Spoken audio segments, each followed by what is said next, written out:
Hey everyone, Erin Zen Warrior here. Some housekeeping before I get on with the topic for today. Housekeeping is, there's a competition running. Make sure you have entered the Facebook event group so that you can keep up with when I post the winner and you get that alert. Enter the Eventbrite and register. If you do not register on Eventbrite, you are not in to win.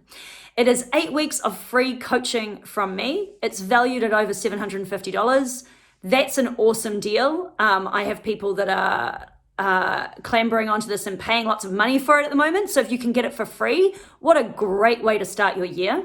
Also, I'm going to be launching registration for a webinar tonight when I can work out what I'm doing.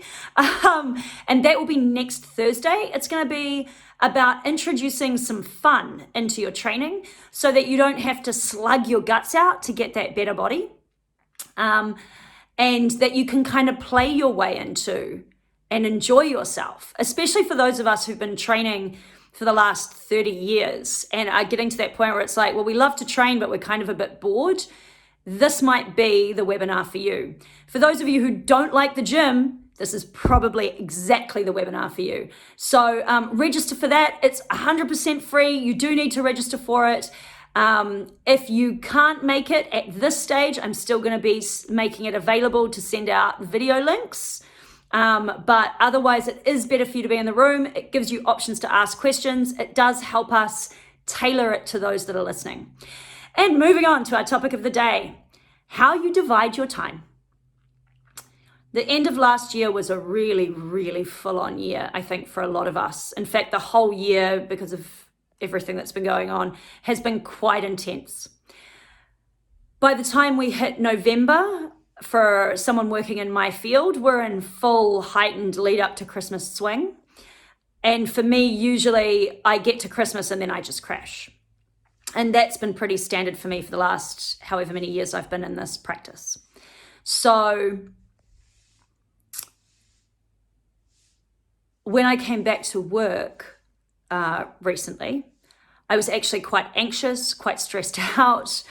And I realized it's not because I don't love my job and I don't thoroughly enjoy myself. It's because there wasn't enough room for me to breathe last year. I didn't sit down and take the time to consider what I needed enough. And I remember saying to myself several times, I'll just get to Christmas. I've just got to drive through to Christmas.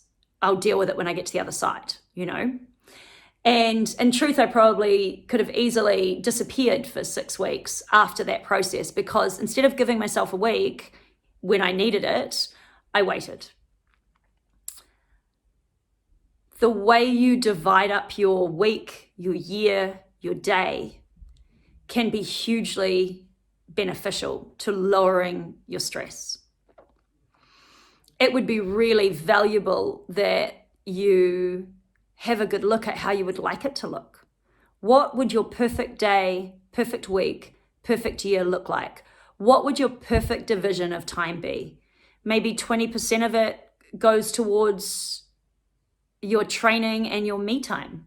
Maybe 20% of it goes towards your family. Maybe 40% of it goes towards your work. Maybe at the moment, 80% goes towards your work. And that's actually not something that is, in my opinion, sustainable, but also maybe not something that you want.